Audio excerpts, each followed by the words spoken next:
Hello everyone, subscribe to my channel to not miss new trending manhwa. A foreboding clock tower looms under a stark, moonlit sky. Inside a similar dark tower, someone gasps in agony. He's chained, struggling for breath as a voice taunts him to stay conscious. Another stimulant is prepared, promising more suffering. Pain erupts violently, marked by a desperate scream and fresh blood. His tormentors clinically note he endured for 161 seconds this time. This subject's unusual talent for survival impresses the experimenters. We see the young man, wounded and bound, still panting heavily. Their cruel experiments unfold within the infamous Bohemian magic tower. Observing his resilience, the mages decide to escalate with a memory stimulant. This magic tower, renowned as the Empire's strongest, hides dark secrets. A senior mage with cold eyes observes the ongoing experiment. The captive whispers, "I'm dying slowly," blood marking his struggle. He questions why, surrounded by the grim tools of their research. Once praised for a gifted mind, he now wonders how he reached this torment. An ant crawls, observed intently, as a mage says, "Good now." They command him to forcefully manifest the stimulant, unleashing new agony. An earth-shattering scream rips through the tower as the drug takes hold. He screams stop, as the chains binding him strain violently. "I'm begging you, stop it," he pleads, his bloodied hands clenched tight. The magic tower master dismisses the screams as mere noise, demanding a report later. Heavy chains hang in the oppressive darkness, hinting at the captive's isolation. Verdun dangles, wounded and gasping, questioning why am I dying in a magic tower, a place I dreamed to be in, as a ritual circle glows below. A rough hand yanks his hair, a voice taunting him to get a grip. The blonde mage sneers, "How are you feeling, Verdun?" mocking his supposed lack of talent. "This is why your life force and knowledge are extracted," he declares to a smirking audience. His tormentor dares Verdun to act smart again, to talk like he used to. An ant crawls past as the mage notes Verdun is too broken to even faint. Verdun's bloodied eye reflects only pain as his tormentor asks, "Hey, are you listening to me?" The tormentor yanks Verdun's head, demanding, "Are you deaf? Where are you looking at?" He spots loose experimental ants, scolding his underlings for their carelessness. An assistant stammers a fearful apology, "Sorry, Weller." Weller stomps furiously, calling his subordinates fucking idiots. He dismisses Verdun as weak as an insect, yet vital for their S-rank subject. Verdun's silent, agonizing question fills the void. WHY? Mages mock his sponsored entry and pity his friend Ravelin, as an ant is crushed underfoot. His internal plea intensifies. For what reason? A close-up shows the mangled, bloodied body of the crushed ant. Despite the agony, a chilling, knowing smile spreads across Verdun's bloodied face as he whispers, "Oh, I see." Verdun's chilling smile remains as he weakly whispers, "Shut," while his tormentors mock his mumbling. Suddenly, his eyes blaze with power as he roars, "Shut the fuck up, you fuckers." His internal monologue reveals a bitter truth. "Is all because I'm weak." A flashback begins 15 years prior, detailing his orphan past and dream to become a mage, leading him to work in the tower. The grand magic tower stands against a purple sky, a place where his hard work failed to make him a mage. The stark reason for his failure appears, all because growth limit rank D greater than. A younger Verdun recalls his devastating mage compatibility test at age 7, branding him talentless. Despite this crushing verdict, his resolve remained, "But even so, I couldn't give IT up." He recounts his past, secretly studying spellbooks while toiling as a laborer, driven by his singular dream. Diligently, he absorbed knowledge from the tower's library, confident in his intellect even with limited magic. Years later, Verdun's intellect was finally recognized. "Verdun, you're a genius," he proudly recalls, "and I finally became a researcher of the magic tower." A senior researcher, astounded by his work, declared it worthy of the tower master himself. Verdun then realized his intelligence wasn't mere talent, but true genius. Gratefully, he began to thank Lucard for his help, but then hesitated, sensing something amiss. Lucard confirmed Verdun had shared his groundbreaking thesis only with him. A spilled drink over the precious documents hinted at the coming treachery. Verdun had hoped Lucard's acknowledgement meant a future as a scholar, or so I thought. The devastating truth hit, until he presented my thesis as if it were his own. Desperate, Verdun pleaded outside the grand tower, "Please, you have to believe me." Verdun desperately claims his stolen thesis before the imposing figure of the tower master. The tower master questions if Verdun truly authored the groundbreaking, multidimensional continuity theory. Hope flickers in Verdun as he offers to explain, only for the master to remark, "How surprising." The master acknowledges Verdun's hidden talent, leaving the young researcher momentarily stunned. Verdun clenches his fist, lamenting his decision to approach the tower master that fateful day. With a sinister grin and glowing eyes, the Tower Master ominously invites Verdun to his lab. Verdun wonders if fleeing then could have spared him 7 years of subsequent torment. Instead, he was forcibly confined, his nightmare beginning in the Tower Master's laboratory. Weller looms over him, promising even more intense experiments for his defiance. Verdun reveals he was forced to validate his own thesis by self-experimentation with dangerous drugs and potions. His dream was to dedicate his entire life to the magic tower. But revealing the truth was impossible. The Tower Master threatened those he cherished. Thrown into a desolate cell, Verdun lay broken on the cold stone floor. A stark realization dawned. Everything's over. Bloodied and defeated, his eyes closed, despair etched on his face. Lying alone in the darkness, he faintly questioned, "What can I even do now?" Echoed his hopeless thoughts. Suddenly, a vivid memory surfaced. A bright sunset and familiar voices calling him. He saw his younger self chasing Rovelin, a carefree moment from his past. Confused by this sudden flashback, Verdun wondered, what is this? He recalls his childhood, a young worker hurrying at a mage's command. A memory surfaces of Rovelin, vowing they'd become great mages together. Their youthful pinky promise sealed their shared dream before the Grand Tower. Verdun's thoughts drift to the mages, wondering about his own path. He ponders if slightly higher growth potential could have changed his fate. A hopeful past self contrasts with his bloody present, questioning what if. Back in his dark cell, Verdun's hand emits a faint, desperate glow. A crushing internal voice insists, admit it, it's all over. His battered body shows the toll of relentless torment and despair. Suddenly, a menacing swarm of ants approaches his desolate cell. Verdun hears the familiar, dreaded sound of the approaching ants, his strength failing. Wondering if death is better. A voice questions his despair, showing a single ant in his blood, insisting he doesn't truly want to die yet. It's not over yet, is it? The voice echoes as the ant swarm flows towards Verdun's cell. The ants coalesce into a towering, dark figure, speaking of revenge and survival. The shadowy entity urges Verdun to grit his teeth and endure the suffering repeatedly. The figure, with glowing eyes, promises Verdun will be reborn, never to be trampled again, and will wield great power. Verdun, now cloaked, faces a vast, glowing magic circle as the voice declares he will surpass his limits. Clenching his fist with renewed determination, Verdun whispers, "Yeah." Gazing at the full moon through a grand window, he firmly states, "It's not over yet." Ancient runes glow as Verdun vows to sharpen his 7-year-honed blade of revenge. Until it's complete, Verdun focuses, "If I could just solve that one last problem I can't crack." Bloodied, he acknowledges that in the face of greater power, a smarter mind isn't enough. His eye reflects complex runes as he vows to defy fate, redefining theory to reconstruct his body. His bloodied hand clenches, heralding the theory of defying heaven. Before a rune-covered floor and a barred door, he declares, "Tomorrow I." Energy surges from his outstretched hand as he proclaims he will break through his limits. His glowing, injured hand symbolizes the completion of his theory, born from accepting death. Kneeling on the ancient symbols, Verdun states all that remains is to prove his theory. He clutches his chest, needing an artifact for one magic cast, even if it shatters his body. With grim determination, Verdun declares, "Tomorrow evening, I will reclaim my freedom." The long night finally ended, and the day Verdun would enact his plan dawned upon the magic tower. A key turned, his cell door creaked open, and a guard ordered, "Hey, trash. Time to clean the alchemy lab." Weller sneered at the bruised Verdun, demanding he clean bloodstains and mocking his pain from a little experimentation. "Did you hear me? Answer me," Weller yelled, met by Verdun's cold, bloodied stare. "Yes," Verdun replied quietly, stepping through the doorway into the illuminated lab. While cleaning, Verdun noticed another figure in the lab, busy at a chalkboard. "Are you cleaning up alone?" a familiar voice asked, causing Verdun to turn.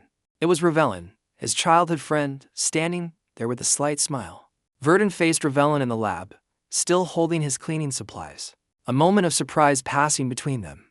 Verdun recalled Rovelin's plans. "Oh, right. You said you were going to study abroad in Vereni. A privilege for the tower's best." Rovelin offers congratulations on the study abroad, Verdun remaining silent. With an outstretched hand, Rovelin renews his offer. "Verdun, come with me to Vereni."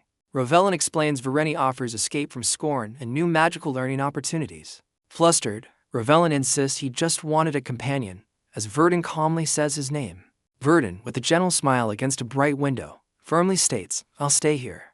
Rovelin looks on, a blush dusting his cheeks, surprised by Verdun's decision. As a grand carriage waits, Rovelin promises, "I'll write you letters." Verdun watches the carriage depart through barred windows, thinking Rovelin knows nothing. His gaze remains fixed, lamenting that Rovelin is unaware of the grim happenings. Turning from the window as a guard yells, Verdun reflects on the torments Ravelin never knew. Verdun muses, still, one thing I'm grateful for. He thinks of Ravelin, glad his friend won't be caught in his dangerous plan. Tonight is the Magic Festival, celebrating the first Magic Tower and Magic's revival. This makes it the busiest day for the tower, with grand displays of magic. As high-ranking mages depart for cities, Verdun walks the halls, knowing only low-rankers remain. Verdun knocks, a voice identifies him and reluctantly says, "Come in." He faces an administrator, stating the tower master ordered him to clean the treasure vaults. The administrator scoffs, calling Verdun a fool for not getting prior permission. With a warning not to damage anything, the administrator grants Verdun access. Verdun pushes open the heavy door leading into the treasure vaults. Verdun's hand presses firmly against the vault's heavy wooden door. Inside, his hand rests on a glowing purple orb, his gaze sharp and focused. "Good, I've activated the artifact to block out sound," he murmurs, his plan in motion. He descends a grand, spiraling staircase of books, proclaiming, "IT begins now." The camera pans down, revealing the immense scale of the book-lined treasure vault. Verdun's boots touch the floor, a star-like pattern beneath him, as he reaches the vault's heart. Before him, a complex magic circle flares to life, revealing an ornate staff at its core. This is the second circuit, an artificial artifact the tower master poured fortunes into creating. Its power allows triple casting and awakens the wielder's hidden talents. Verdun declares, "To execute my plan, I need this staff, and to get it, I must disable the protective magic circle." Verdun recognizes the formidable 7th-tier spell, personally crafted by the tower master. He reveals 7 years of study dedicated to breaking this very magic circle. Dark energy erupts as Verdun's power violently shatters the protective runes. With a furious cry, Verdun unleashes his full might, determined to destroy it himself. Elsewhere, a collection of liquor bottles hints at guards neglecting their duties. The mages grumble about guarding the power source while others enjoy the festival. One guard, holding his drink, complains he's only enduring it due to bad luck. Spotting Verdun, the guard rudely orders him to fetch more alcohol. Verdun silently observes as the guards boast about their ambitions to become tower master. Clutching the now active staff, Verdun listens, his resolve hardening amidst their idle chatter. One guard boldly declares, "I'll definitely become the tower master." Suddenly, Verdun strikes, his staff glowing as he attacks the other, now terrified guard. The first guard whirls around, shouting, "What are you doing?" Verdun, with a chillingly calm face, thinks, "A reaction I didn't expect at all." The attacked guard, enraged, yells, "How dare a lowly rat try to harm a mage? Let me fix that foolish brain of yours." He channels his magic, staff blazing. If you survive this spell, that is. A torrent of rank 3 magic less than tidal wave erupts towards Verdun. Verdun, eyes narrowed, coolly identifies the incoming assault, rank 3 magic. He counters instantly, unleashing his own spell, Earth Spear. A colossal earthen spear erupts, meeting the tidal wave in a spectacular clash of magic. The colossal earth spear smashes through the tidal wave with raw power. The attacking guard stares, utterly shocked, muttering, "Huh?" at Verdun's display. With a brutal impact, the guard is slammed to the ground, blood splattering. Wounded, he gasps, How did you? How can a mere rank 1 use magic?" Verdun coldly asks, "What? Are you shocked that a mere test subject can cast magic? That's what happens when you toy with people too much," Verdun states. "You and the tower both." An overhead view shows Verdun standing alone between the 2 defeated guards. He faces a sealed door, thinking, "This is my first time seeing it from this close." Beyond lies the magic tower's power source, a colossal, glowing, heart-like core. Verdun reveals glowing runes on his back, ready to channel its mana for defying heavens. Verdun thinks, but as the intricate runes on his back blaze with purple light, he grips the staff, declaring, "If I don't try, I'll never know." With a decisive move, Verdun thrusts the staff's base into the floor's magic circle. Energy surges as Verdun stands firm, the staff now a conduit within the glowing sigils. Blue lightning crackles around him as he initiates body reform. Verdun roars, defying heavens, unleashing a torrent of power. A blinding explosion of energy erupts from the core, engulfing the chamber. Outside, a colossal beam of blue light erupts from the magic tower, piercing the night sky. From afar, a carriage approaches as the immense pillar of energy dominates the horizon. Someone observes the spectacle, realizing, this enormous magical power is the energy from the power source. Which means, the observer grimly concludes, someone has trespassed into my magic tower. Widespread destruction blankets the area under the pale moonlight, smoke billowing from ruins. Amidst the debris, a hand emerges as someone coughs, struggling to rise. The survivor's hand, now steady, firmly grips their ornate staff. Verdun's hand briefly turns to dust before reforming, realizing the blast's power and his survival.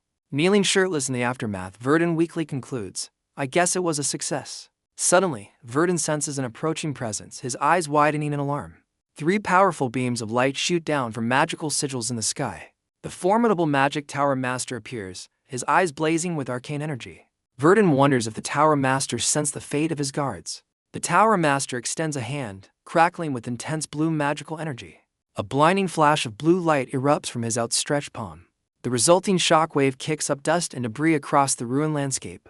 Emerging from the haze, the tower master stands resolute, staff in hand, his expression grim. Verdun, startled, realizes a teleportation magic circle is activating beneath his feet. The tower master seethes. How dare he lay a hand on the magic tower? He steps forward, dark purple energy coiling around his boots. I don't care who it is. Surrounded by floating debris and ominous power, he declares, whether it's the emperor himself, or even just a child. Eyes blazing with fury, the tower master roars, I will find you, and I will kill you. As he vows vengeance, lightning tears across the stormy night sky. Just you wait. A bright sun shines over a lush, green forest. Verdun thinks, I'm so sleepy, I can't move an inch. He muses, I just want to stay like this. Suddenly, he wonders the sound of water. As his eyes flutter open, he exclaims internally, what the hell, startled by the bright, unfamiliar scenery. Sitting shirtless by a tranquil river, he asks, where am I? I was supposed to be running away. Looking at his reflection in the clear water, he questions, what the hell happened? He stares at his reflection, shocked, my appearance changed. Touching his face, now with white hair and different eyes, he wonders, why do I look like this? He observes his hand running through his now ashy-colored hair, previously brown. He notes his once black pupils are now a striking clear blue. Verdun questions if he's become someone else, wondering if his body's reconstruction went awry. He recalls his certainty, thinking, but I thought it worked. Verdun remembers succeeding with defying heavens after his encounter with the magic tower's people. Before the tower master could reach him, he initiated his escape. He swiftly used teleportation magic to vanish from the scene, and that's how Verdun found himself in this unfamiliar, sunlit place. This forest is new, its plants unlike anything near the Bohemian magic tower, implying a vast distance. A smirk plays on his lips as he realizes he likely teleported across half the continent. He exclaims with joyous laughter, Aha, I'm free. Finally achieving his transformation and escape. Verdun chuckles, imagining the magic tower master's fury, confident they can't trace him. He sighs contentedly, knowing this victory is just the beginning of his plans against the magic tower. Verdun recalls the tower master, Balrog Beshes, the omnipotent one, acknowledging his formidable power. For now, he'll focus on growing stronger while the magic tower rebuilds, plotting his ultimate revenge. Reaching for the sky, Verdun vows to dismantle the tower master's legacy and carve his own name into history. With a determined grin, he affirms his sole purpose, vengeance and recognition as a great mage. Amidst a field of flowers, Verdun bids a temporary farewell to the magic tower. Deeper in the forest, an unsuspecting goblin diligently chops wood. Suddenly, a figure appears, hand outstretched, unleashing a wind cutter spell. The goblin looks up, startled, as a sharp blade of wind magic hurtles towards it. Verdun, now robed, stands over the fallen goblin, his spell complete. He examines his hand, musing, it doesn't feel any different. Verdun touches his new white hair, realizing only superficial changes occurred during his body's reconstruction. Kicking the goblin's head aside, he notes this troublesome encounter means he's far from civilization. His attention shifts to peculiar marks on the ground nearby. Verdun crouches, discovering skid marks and a dropped crate, suspecting a hasty departure. He decides to use mana detection on the crate to locate its owner. Blue energy swirls around him, then the crate as he activates his detection magic. Crackling blue mana intensifies, signifying the spell's power. The crate levitates, enveloped in the glowing blue aura of Verdun's magic. A man frantically whips his horses, yelling, "You stupid horses, run faster." He panics, damn it. What the hell was that? How did I end up in this situation? He recalls encountering remnants of supposedly wiped-out bandits in the woods. Even mentioning connections to Baron Pyth failed, and his mercenaries fled. But those weren't the real problems, as he glances back in terror. The true horror was a menacing orc with a deeply unsettling, creepy smile. Thankfully, the orc was preoccupied attacking the bandits, sparing him. Now, his carriage speeds through the rain-soaked forest path. A sudden, loud quass sound makes him yelp, "Hike!" The sound. Are they chasing me? He screams at his horses, "Hurry up, run faster, you idiots," whipping them onward. The carriage wheel smashes into a thick tree root. The driver yelling, "What?" An aerial view reveals the overturned carriage, its driver flung onto the muddy path. He painfully pushes himself up, groaning, "Ugh, my back." His eyes widen in sheer terror as he stammers, Wait a second." From the darkened woods, dozens of glowing eyes stare menacingly back at him. A terrifying horde of orcs and goblins emerges, their faces contorted in aggression. He slumps in defeat, muttering, "Damn it. Haha. I can't believe I'm going to be killed by monsters." The monstrous creatures lunge, weapons raised, ready to strike him down. He squeezes his eyes shut, bracing for the inevitable, thinking, "It's all over." Just then, a massive earth wall erupts, shielding him from the goblin attack. Verdun realizes his earth wall completely sealed off the man, musing, "Oh, I forgot to leave him a hole for air." A fierce, red-eyed orc glares menacingly, leading the monstrous pack. Standing atop his earthen barrier, Verdun decides, "Well, I guess I can just clean up before he suffocates." Flames ignite in Verdun's hand as he considers this his first true battle since his transformation. The lead orc roars, its eyes blazing, as the horde charges with terrifying speed. A smirk graces Verdun's lips. This is the perfect chance to test his newfound abilities. His fire magic quickly spreads, setting the nearby forest ablaze. Verdun unleashes multi-flame arrows, raining fiery death upon the creatures below. The large orc and its kin are engulfed in flames, yet it stands defiant amidst the chaos. With a furious roar, the lead orc endures the searing pain as the fiery onslaught intensifies. Verdun stands defiantly on his earth wall, the battlefield below consumed by his inferno. He skillfully prepares two spells at once, multi-flame arrows and whirlwind. With focused intensity, Verdun declares his advanced technique, double casting. He unleashes Heat Wave Arrow, targeting the remaining monsters with pinpoint fiery accuracy. A colossal explosion of fire erupts, decimating the monstrous horde below. Only scorched remains and stunned silence are left where the creatures once stood. Verdun marvels at his own power, realizing he couldn't have killed a single goblin before. Surveying the scene, he confirms with satisfaction that none of the enemies seem to be left. He remembers the trapped man, Mabu, deciding to free him before it's too late. But as Verdun turns, the formidable orc leader lunges from the shadows, very much alive. Verdun whips around in shock as a menacing presence looms behind him. A sudden splatter of blood hits the ground. Verdun realizes a foe survived. Later, a carriage travels steadily along a sunlit forest path. The rescue driver, Conrad, joyfully exclaims he'll never forget Verdun's heroic deed. Conrad gratefully tells Verdun he owes him his life and wonders how to repay him. Verdun dryly advises Conrad to focus on driving to avoid another crash. Conrad curiously asked if Verdun was ever in danger, much to Verdun's annoyance. Verdun, now resting in the carriage, admits the fight was a little dangerous. He recalls the terrifying moment, his mind flashing back to the orc's surprise attack. The flashback shows the massive orc lunging, as Verdun quickly ready to counterspell. In the flashback, Verdun unleashed a wind cutter spell, slicing through the attacking orc. Back in the carriage, Verdun confidently tells Conrad, "There's nothing to worry about." Conrad asks if thieves are common, noting beasts usually deter them, adding this was a first for him. He explains this forest is under the control of Baron Pythe, as a figure is shown writing. Conrad mentions childhood connections to the Baron, who assured him the thieves were dealt with. This led Conrad to travel, without mercenaries, prompting Verdun to muse about his bad luck. Verdun internally confirms his teleportation worked. He's indeed in Baron Pythe's territory. He reflects on erasing his past, yet worries the Bohemian magic tower might still be searching. A watery image of his past self appears as Verdun resolves to hide his identity and grow stronger. Snapped from his thoughts by Conrad, Verdun realizes it seems I haven't introduced myself. Verdun decides to use a new name, thinking, "The time I use the name Verdun." He declares internally, "My name is Asher.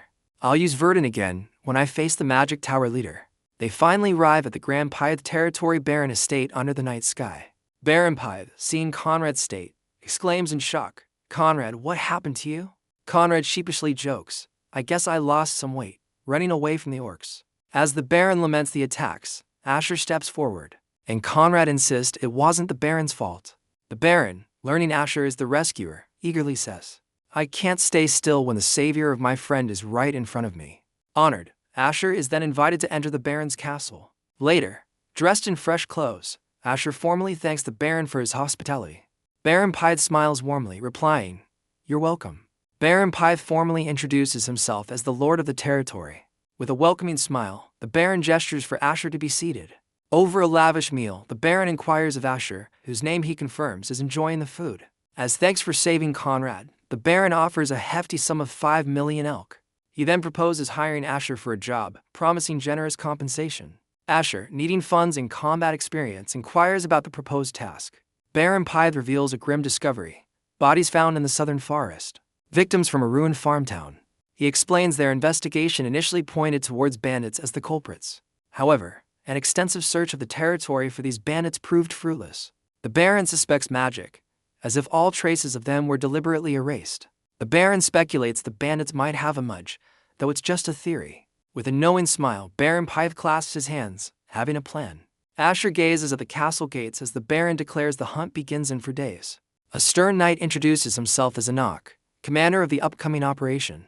Enoch points out Harris and a cheerful Perrick, who eagerly greets Mr. Midge. Asher calmly returns the greeting, introducing himself to Commander Enoch. Asher internally reflects on the unexpected bandit hunting job, while the Baron's smiling face suggests it's a preventative measure. Asher smirks, deciding to view this task as payment for the Baron's hospitality.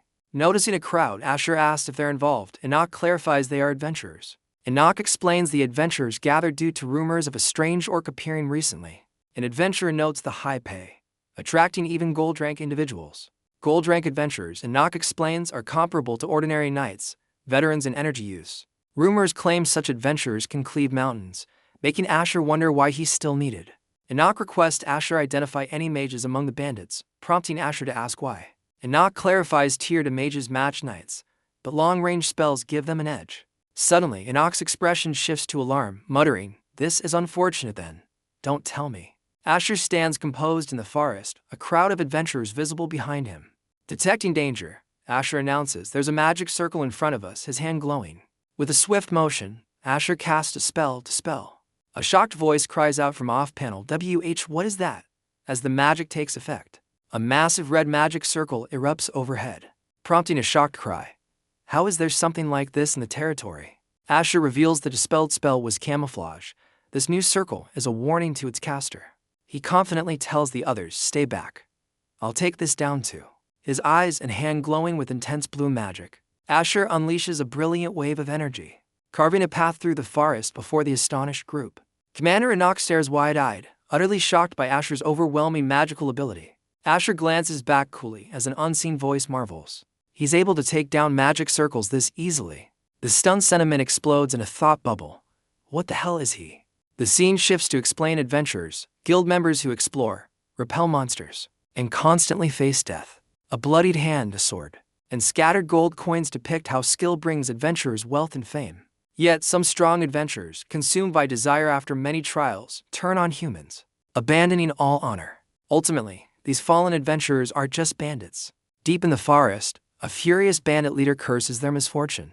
His subordinate laments their dwindling food after recent attacks. The leader berates his men, unknowingly observed by Asher, who thinks it's them. Nearby, Commander Enoch's knights await his command to strike. Enoch, seeing an opening, prepares to order an immediate attack, but Asher stops him. Asher cautions Enoch, needing to first assess the enemy mage's power. Enoch worries the bandits might escape, but Asher remains calm. "There is a way," Asher confidently states, as the scene shows the bandit mage. The bandit leader grumbles about a recently lost subordinate, revealing their losses. The bandit mage tells his fuming leader, Varja, to stop complaining and strategize. Varja sighs, recalling his downfall from explorer to bandit after killing for money. He suggests attacking another village, but the mage, Vilshan, warns the Baron is furious. Vilshan reveals their concealment magic is failing and proposes targeting Marty's city next. As Vilshan details plundering a nearby village, streaks of fiery magic interrupt him. The bandit mage turns in alarm as an explosion erupts right before his eyes. A massive, fiery blast tears through the bandits' encampment. Vilshan shouts, "It's not just an explosion, it's magic," as a blue sigil appears. "We've been discovered," echoes as Commander Enoch and his knights charge into the fray. The surprise attack sends bandits flying, caught completely off guard by the assault. The bandit mage, Vilshan, coughs up blood, reeling from the magical backlash. Varja, the bandit leader, turns in fury, screaming Vilshan's name. He grits his teeth, explaining a mana barrier is quick to cast but easily broken. Varja realizes the devastating impact of shattering the barrier has hit Vilshan hard, muttering, "That guy?" Asher, a golden magic circle glowing in his hand, declares, "Now that we know their strength, I'll take on the mage." Commander Enoch kneels respectfully, sword planted, entrusting the task, "Please, Sir Asher." Varja, undeterred, scoffs that the Baron hiring a mage won't ensure his victory. With a defiant roar, Varja charges, his blade a swift streak of silver. Commander Enoch intercepts the attack, their swords locking in a fierce clash. Varja vows to send their heads to the Baron, but Enoch coolly retorts, "Ha, that's very scary." Enoch defiantly challenges Varja, "Try if you can." Their swords meet with such force the very ground beneath them cracks and splinters. Meanwhile, Vilshin the bandit mage flees, lamenting, "TCH, I planned on running away. But he's chasing me," as Asher pursues. Vilshin casts an earth wall, noting Asher isn't using flight, a third circle magic. This guy is a second circle, Vilshin deduces, underestimating Asher's true power. Asher stands atop a newly formed rock pillar as Vilshin shouts, preparing multi-ice arrows. "Then I'll strike him first," Vilshin resolves, aiming his icy barrage upwards. Believing Asher is only second circle, Vilshin confidently thinks, "I'll kill him here before I leave." Asher, unfazed, counters with his own spell, multi-flame arrows, his hand wreathed in fire. A brilliant explosion erupts as fiery and icy arrows collide violently in midair. The elemental clash creates a blinding flash of light and magical energy. As the smoke clears, glittering motes of residual magic fill the air. Vilshin, bloodied but defiant, believes he can defeat Asher alone and then escape. Asher watches Vilshin's declaration with a calm, appraising gaze. Vilshin acknowledges Asher's complex magic and youthful talent, a rare sight. "But you never thought you'd get stomped here today." Vilshin sneers with manic confidence. Suddenly, Vilshin unleashes 3D circle magic, falling ice greater than, a colossal ice shard forming above. As Vilshin screams die, Asher calmly looks up at the descending threat. The enormous, rune-etched block of ice plummets directly towards Asher. Vilshin, arms raised in anticipated victory, falters with a confused "HUH."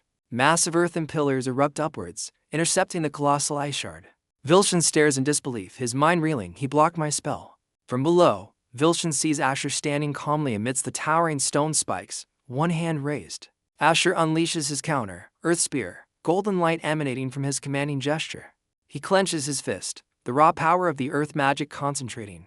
The mighty Earth Spears effortlessly shatter Vilshin's falling ice into a million glittering fragments. Earth Spear, Vilshin gasps. How can a second circle use a third circle spell? Asher smirks, eyes forming in his own hand. Take a wild guess. Vilshin's eyes widen in horror. Not only a third circle spell, but he also has 4 attributes.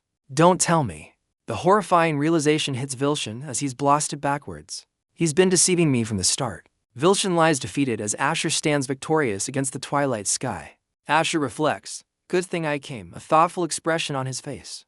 "Because now I've learned how to fight against a mage," he concludes, gaining valuable experience. The scene shifts, showing a hulking, red-skinned orc flinching in a dark forest. A close-up reveals a glowing owl pendant around the formidable orc's neck. This brutal orc stands amidst carnage, a grim trophy clutched in its powerful hand. Asher recalls, 2 days before, I created an experimental magic circuit delator. He remembers his reluctance. I didn't want to try human experiments again. But, holding the glowing green potion, the memory shows him enduring agonizing pain, the potion's potent effects racking his body.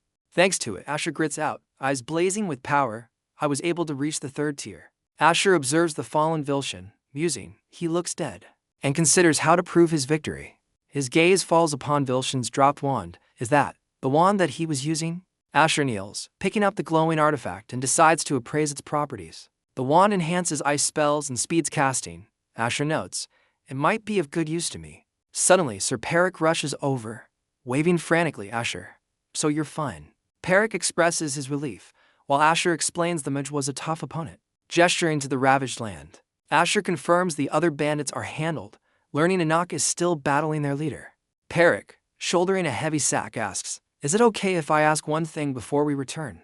What should we do with any of the bandits' possessions? Peric inquires, making Asher pause. Peric grins, our lord said if anything catches your eye, you can take it. Asher looks surprised.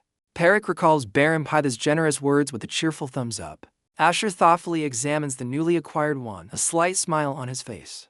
I'll make good use of this wand, Asher silently resolves, recognizing its potential. Peric commends Asher's efforts, while Asher humbly calls it a valuable learning experience.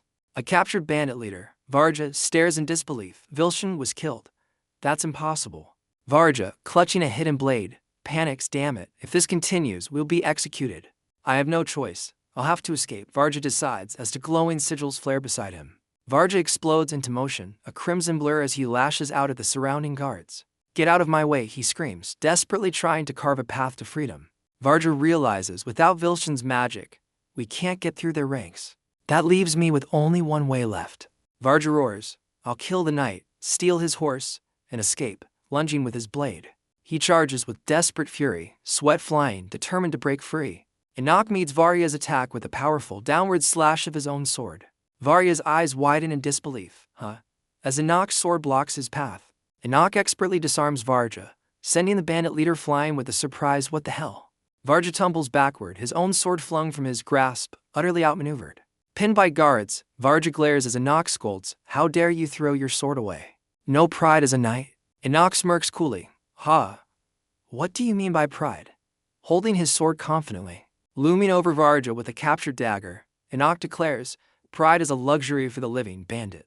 A brutal stab echoes as Enoch decisively ends Varya's desperate struggle. Enoch stands over Varya's fallen form, apologizing for the grim display. Asher commends Enoch's work, while Enoch modestly claims he prefers cleaner fights. Asher notices other bandits are still alive, questioning Enoch's decision. Enoch explains some might be farmtown survivors, needing identification at the castle. A knight captain orders the men to prepare for departure and to move the captured bandits.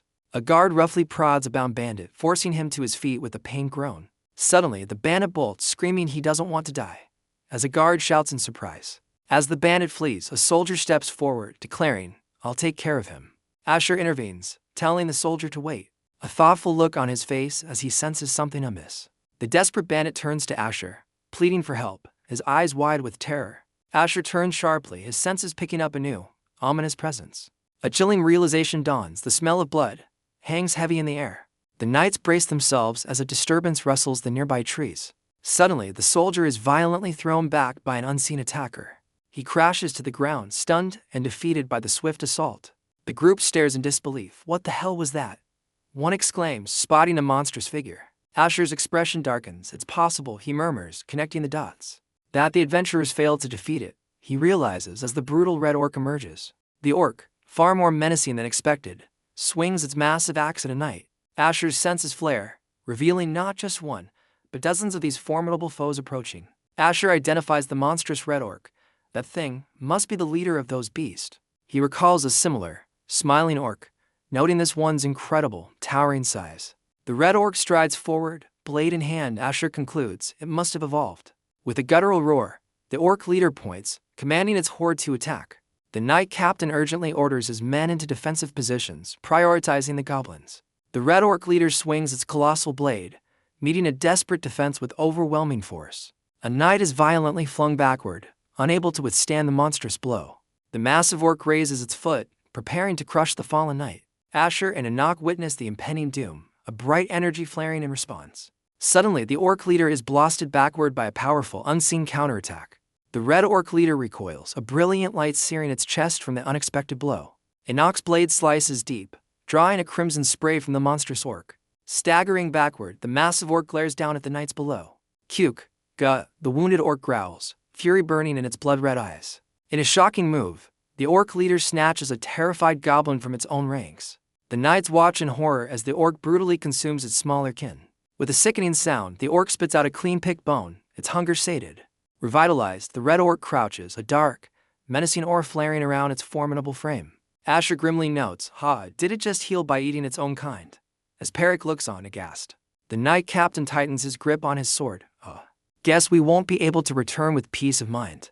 The red orc leader bellows, everyone prepare to fight, brandishing its colossal blade.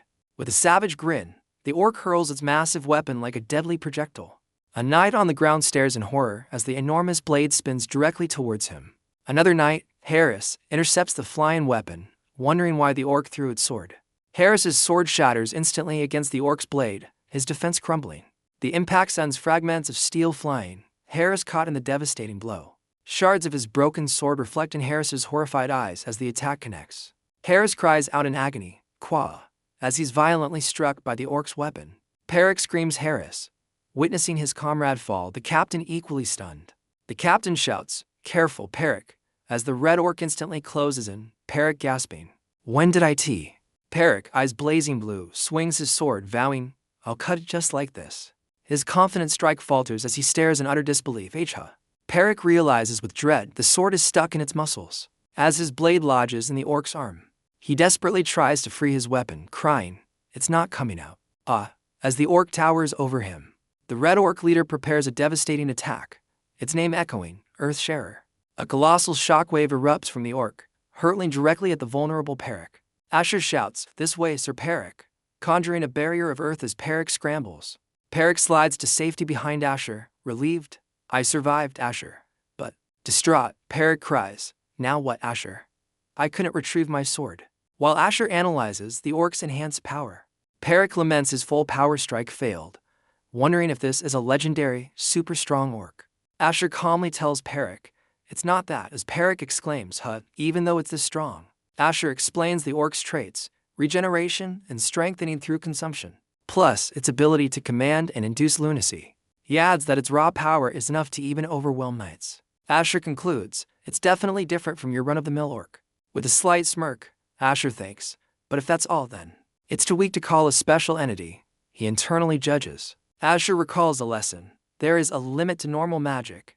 Even if you pour in more mana, it can't expand past a fixed scale. And if you go beyond the limit, the magic itself gets extinguished. That is the rule of magic. Asher's thoughts shift, but there is one spell that doesn't have that limit. He holds a glowing scroll, a powerful aura building as he prepares geography manipulation greater than. Asher's hands weave an intricate, glowing magic circle for his powerful spell. The ground cracks and erupts around Asher as he unleashes geography manipulation. A knight stumbles, crying out in shock as the very earth begins to tremble violently. Panic sets in for the knight, fearing this earthquake signals their doom after facing monsters. The captain urgently commands his men to hold their ground, recognizing this as Asher's magic. Standing atop a newly formed earthen pillar, the captain admits his call for calm is a tall order. He marvels at the sight. They're now on a high plateau, a vast chasm separating them from the enemy. Orcs and goblins tumble helplessly into the deep abyss created by Asher's spell. Even the formidable red orc leader is caught in the cataclysm, slammed by the shifting earth. The wounded red orc glares up from the chasm floor, surrounded by its fallen kin. Asher raises his hand, a complex, fiery magic circle blazing above him. He unleashes a devastating third-tier spell, Flameball.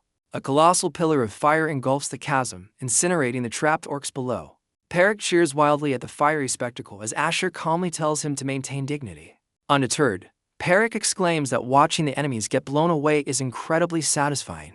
Asher internally notes that while geography manipulation greater than has no expansion limit, few mages main it. He reflects that its immense mana cost often outweighs its destructive power. Asher sighs, disappointed his mana wasn't enough for a higher tier effect. Suddenly, a terrifying roar erupts from the chasm, startling Asher and the knights. The red orc leader emerges from the flames, devouring another goblin, shockingly still alive. Perrick frantically asks, "Now what, Asher?"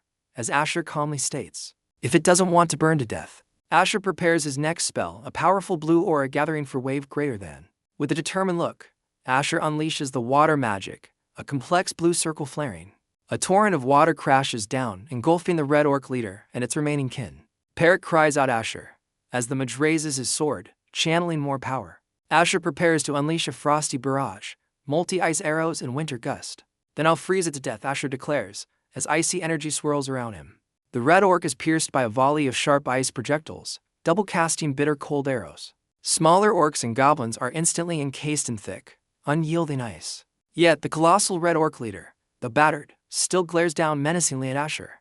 Asher reasons that even if the orc regenerates or feels no pain, he raises his sword, a determined glint in his eyes, preparing his final move. Asher lunges, channeling icy power through his blade towards the monstrous orc. If its body freezes solid, its relentless advance will finally halt. His sword glows intensely, gathering a potent mix of icy energies. Asher unleashes his ultimate freezing attack, Frozen Orb. With the battle concluded, Asher stands victorious, declaring, "Conquest complete." The scene shifts to the magnificent magic city Vireni.